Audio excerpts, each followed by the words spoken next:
She ruled 60 million people. And yet for 12 nights, the most powerful woman in the world vanished from her own throne. Whispers spread through the Winter Palace. The Empress had locked herself away with a one-eyed general who quoted poetry. Ministers panicked. The church called it blasphemy. Foreign courts prepared for collapse. But what they didn't understand is that those 12 nights weren't about lust. They were about power. A forbidden experiment in how far a woman could go before the world tried to burn her for it. Inside those sealed rooms, passion and politics collided, and from the ashes of scandal, Catherine the Great built something Europe feared more than any army. A partnership that redefined empire itself. The year was 1774. St. Petersburg, a city of ice, gold, and ghosts. The Neva River slept beneath a sheet of frost, and the Winter Palace rose above it like a turquoise fortress of mirrors. Inside, chandeliers burned with 10,000 candles, their light flickering across marble corridors that smelled of wax, wine, and fear. In those halls, Catherine the Great ruled an empire that stretched from the frozen Baltic to the endless Siberian plains. 60 million souls lived and died by her word. She crushed rebellions, executed traitors, and rewrote laws with the same precision that a painter draws a portrait.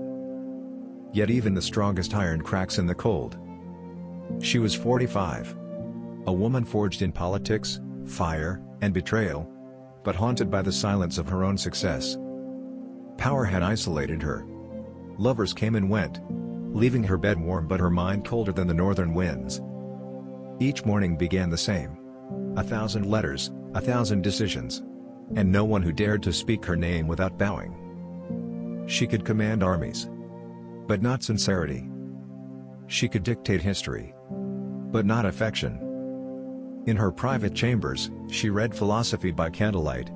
Voltaire, Diderot, Rousseau. Voices that questioned God, monarchy, and even love itself. But for Catherine, philosophy offered no comfort. The book spoke of enlightenment, while her heart whispered of emptiness. She began to sense it, that creeping shadow that stalks every ruler, the realization that crowns are heavy not because of their weight, but because of their solitude. Her courtiers smiled too quickly, their compliments too polished. Portrait artists softened her features, painting youth where time had already begun to steal. And when she caught her own reflection in the palace mirrors, she no longer saw a goddess, only a woman running out of time. "They love my power," she once confided in a diary, "but they have long stopped loving me." That winter, the empire waited for her next decree. Another reform, another conquest, another edict to prove that she was still unstoppable. But Catherine felt something else stirring beneath the surface. A hunger not for conquest, but for recognition. To be seen, not as an empress, but as a human being who had given everything, and received nothing real in return. Then, one evening, in a meeting that history would later describe as coincidence, Grigory Potemkin entered her life. 35 years old. A giant of a man, 6 feet 4, with one eye lost in a tavern brawl and a mind as sharp as any philosopher's quill. Soldiers adored him, enemies respected him, and courtiers feared him. He spoke to Catherine as no one dared, without trembling, without flattery, without the careful lies of politics. "You sent for me, Matyushka," he said, using the soldier's word for mother, intimate, respectful, unafraid. And for the first time in years, Catherine felt seen. Their first conversation lasted hours. About war, philosophy, the future of Russia, and the madness of men who believed they could own the world. When the palace bell struck midnight, they were still speaking, not as ruler and subject, but as two minds circling each other like storms over frozen seas. Outside, the Neva was silent. Inside, something impossible had begun to thaw. Catherine realized she'd met her equal, and perhaps, her undoing. That night, the empire slept. But in the southern wing of the Winter Palace, two souls began a game that would change history itself. 12 nights. 2 hearts. 1 empire at stake. And so it began. The forbidden chapter Russia tried to erase. The 12 nights of Catherine the Great. December 28, 1774. Outside, St. Petersburg lay frozen beneath a sheet of ice. Carriages stood motionless, breath of horses turning to mist under the pale moon. Inside the Winter Palace, a different kind of storm was gathering. Catherine had dismissed her attendants, ordered her guards to seal the southern wing. No visitors, no witnesses. In a palace of 2,500 rooms, she wanted just one. A room where she could stop performing power and simply exist. Potemkin arrived in silence. His boots echoed once across the marble floor, then stopped as he entered her chamber. The Empress of all Russia stood by the window, her reflection fractured by frost. She wore no jewels, only a simple robe of dark silk, a woman stripped of empire, meeting a man who did not fear her. "You sent for me," he said again, voice low, almost tender. "I did," Catherine replied. "Because I'm tired of clever fools and beautiful idiots. I need someone who can think." There was no hesitation. No trembling hands, no flirtation. What followed was not seduction, but collision. They spoke of the Turkish War, of reform, of faith, of reason and chaos. The fire cracked in the marble hearth as hours dissolved. He challenged her opinions. She challenged his certainty. "You quote Voltaire," Potemkin said. "But do you believe him?" "I believe in control," Catherine answered. "Without it, men destroy everything." "And what destroys women?" he asked. The question hung between them like smoke. For the first time in decades, the Empress had no prepared answer. In that silence, something ancient stirred. Recognition. Two minds that had learned to survive by pretending, suddenly allowed to be honest. Candlelight shimmered across their faces, half illumination, half shadow. As if even the fire couldn't decide which of them was more dangerous. Outside, snow began to fall. Slow, soundless, relentless. Inside, two rulers, of land and of self, crossed a line no court could forgive. Not with a kiss. Not yet. But with a truth whispered between equals. "They see the crown," she said softly. "They never see me." Potemkin's reply was simple. And it changed everything. "I see you." Short pause, heartbeat sound fades in. History would record the next 12 nights as scandal. But Catherine and Potemkin knew better. They were about to rewrite the definition of power itself. The next night came wrapped in silence. Outside, the Navar River groaned beneath the weight of new ice. Inside, the southern wing of the Winter Palace burned with candlelight. The Empress had cleared her schedule again. No council meetings, no petitions, no ambassadors. To the court, she was ill. But to history, she was about to become dangerous. Potemkin arrived carrying reports from the front lines, an excuse, a disguise for what both already knew would happen. He placed the papers on a gilded table, yet neither of them looked at them. Their conversation began like the night before, philosophy, strategy, the architecture of power, but beneath each sentence moved a new rhythm. A pulse they could no longer ignore. "You rule men," Potemkin said softly, "but you have no equals." "Equality," Catherine replied, "is a word invented by those who have none." "Then invent a new one," he challenged. "Invent us." The air thickened. The queen who had executed conspirators without blinking found herself unable to speak. She realized he was not asking for her body, he was asking for her trust. And that was far more dangerous. Hours passed. They shared wine, but hardly drank. Outside, wind scraped the windows like an impatient visitor. Inside, ideas became confessions.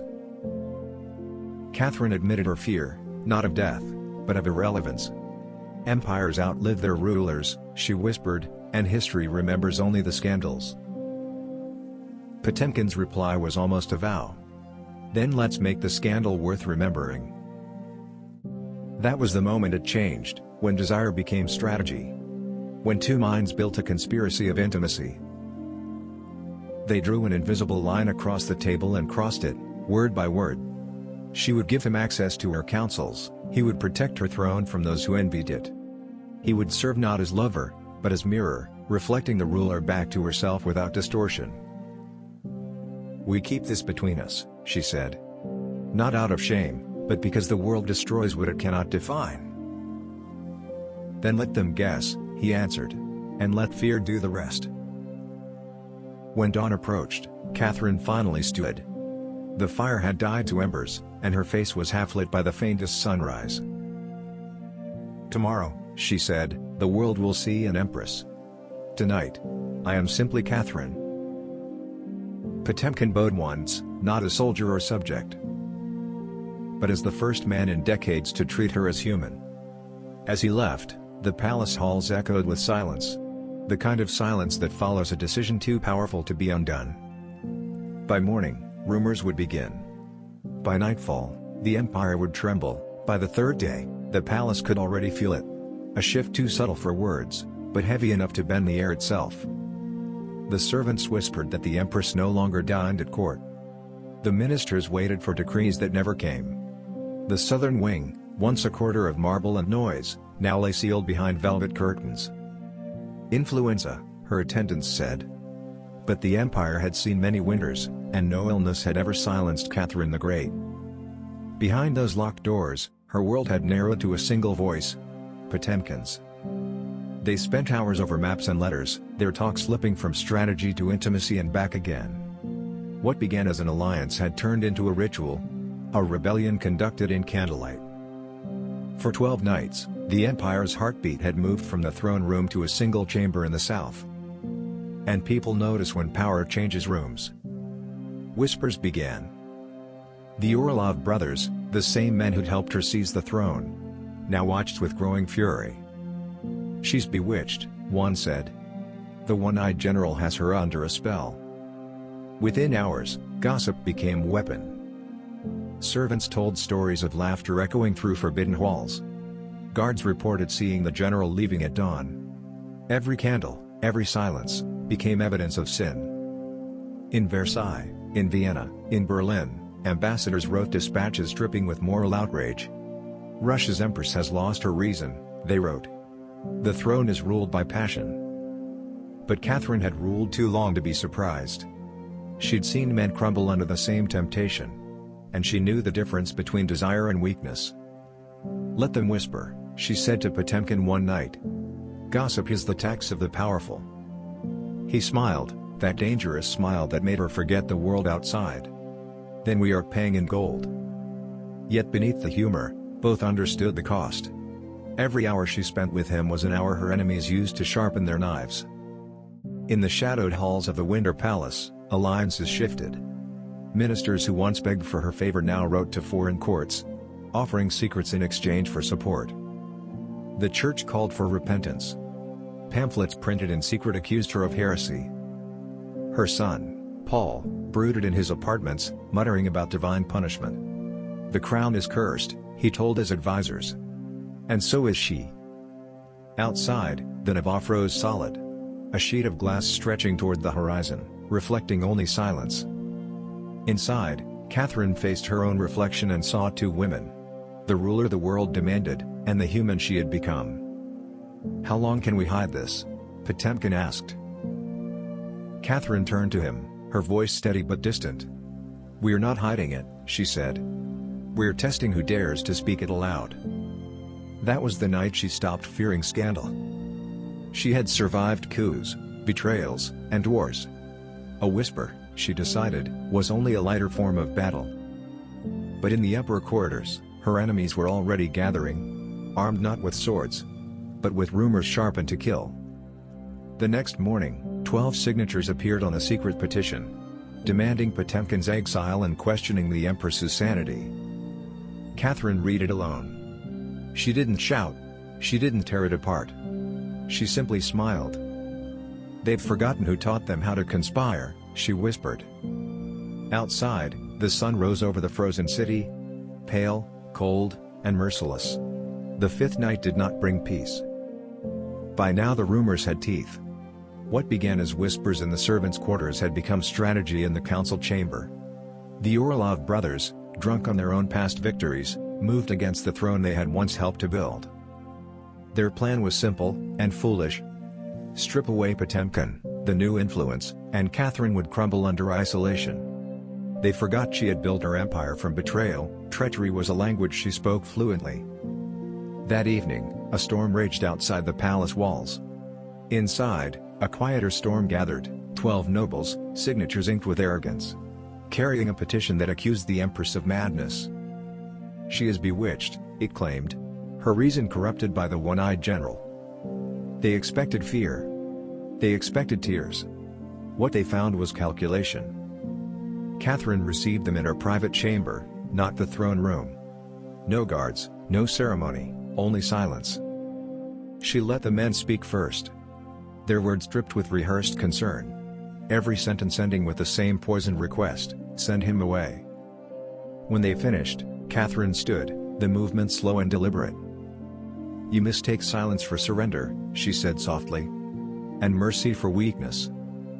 She took the petition in her hands and read each name aloud, one by one, like prayers for the damned. I thank you, she said, for revealing where loyalty ends. The room froze. Tomorrow, she continued, you will each receive new assignments. Diplomatic posts. Military commands. Far from St. Petersburg. Her tone never rose. But the weight of exile hung in the air before the words were spoken. As for Potemkin, she added, he will go south, to build a new Russia. None dared ask what that meant. They bowed, stumbled, disappeared into corridors that suddenly felt colder than the snow outside. When the doors closed, Catherine finally let the mask slip. Potemkin stepped from the shadows. He had heard everything. You spared them, he said.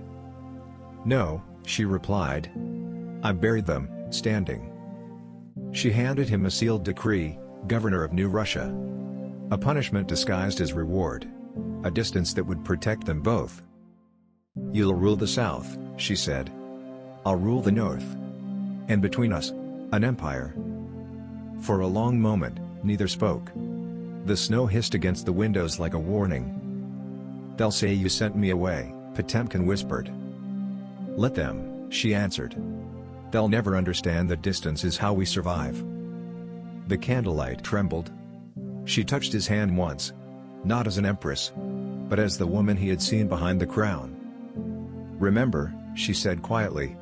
They fear what they cannot control. Give them reason to keep fearing. By dawn, carriages rolled across the frozen courtyard. The Orlov brothers were gone, ambassadors to nowhere. Potemkin left the capital that same morning, carrying with him a map, a mission, and a letter sealed with her ring. In it, 7 words. For 12 nights, you made me alive.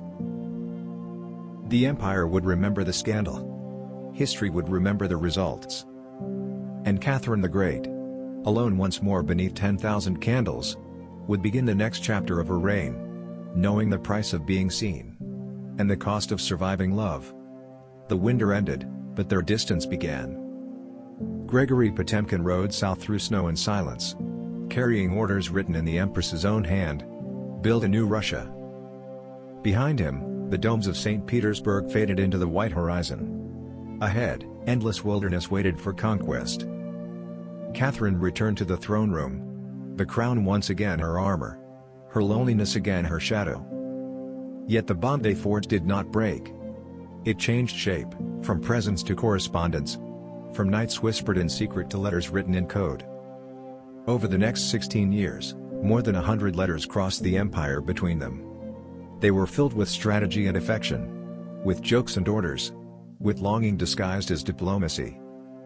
My divine one, he wrote once. The Black Sea obeys me, but I still await your command. She answered. My marble beauty, I rule from the throne. But you build the world that keeps it standing. While the world whispered about their scandal, they quietly remade an empire. Potemkin built cities from dust: Kherson, Sevastopol, Nikolaev. He created a fleet where there had been only wilderness. He tamed steppes, fed armies, and carried her vision southward, turning desolation into dominion. And Catherine, in the north, ruled with new certainty. Every decree, every reform, bore the hidden mark of his counsel. They were two halves of a single will. divided by distance, united by ambition. Some say they were secretly married. A private ceremony witnessed only by God and fire. Others say it was nothing but politics. But the letters tell a different story. A story of two people who saw in each other what the world refused to allow: passion without submission, love without weakness, power without apology.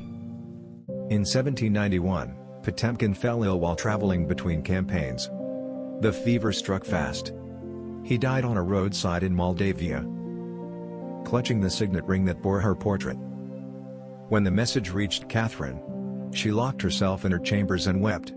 The woman, not the empress. "You have been," she wrote in her final letter, "the best friend my heart and Russia ever knew."